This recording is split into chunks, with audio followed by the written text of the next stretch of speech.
এগুলা হলো সোনালী মুরগি। তো কেটে ধুয়ে নিলাম। তো কথা হলো এই সোনালী মুরগিগুলা আধা কেজি 3 পা বা 1 কেজির ভিতরে হয়, এর থেকে আর বড় হয় না। এগুলা ছোট জাতের মুরগি। তো এগুলা ঝোল রান্না করলে, বালু দিয়ে রান্না করলে ভালো লাগে না। আমি অনেক দিন রান্না করছি। তো আজকে আবার রান্না করব।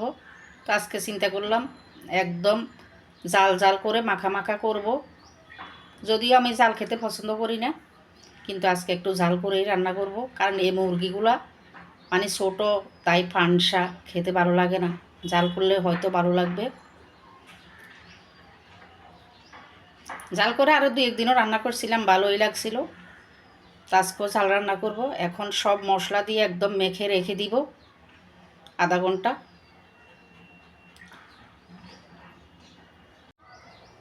জাল জাল লাল লাল করে মেখে নিলাম।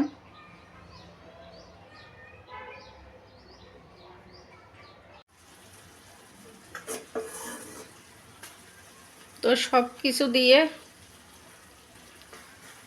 তেলে দিয়ে মুরগি ভালোভাবে নেড়েছে ডেকে ডেকে কষিয়ে নিলাম।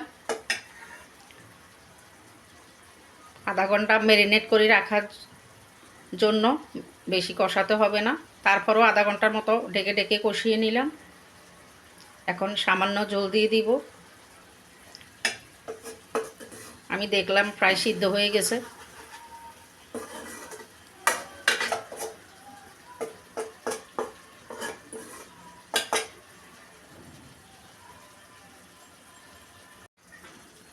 সামান্য একটু জল দিয়ে দিচ্ছি।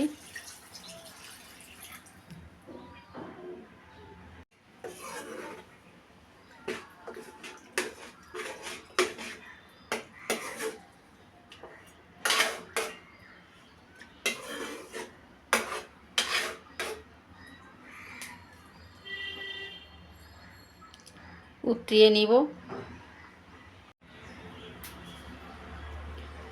হয়ে গেল আমার কক মুরগির জাল।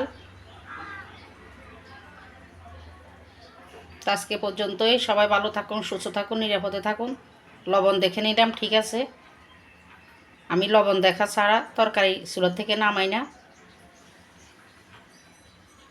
কারণ লবণ কম হলে কাঁচা লবণ খেতে হবে। কাঁচা লবণ খাওয়া আমাদের শরীরের জন্য খুবই ক্ষতিকর, বিশেষ করে ব্লাড প্রেশারের রোগীর জন্য। ব্লাড প্রেশারের রোগী কাঁচা লবণ খাওয়া ঠিক না। তাই সব সময় তরকারি নামানোর আগে লবণ ঠিক আছে কিনা দেখে নিতে হয়।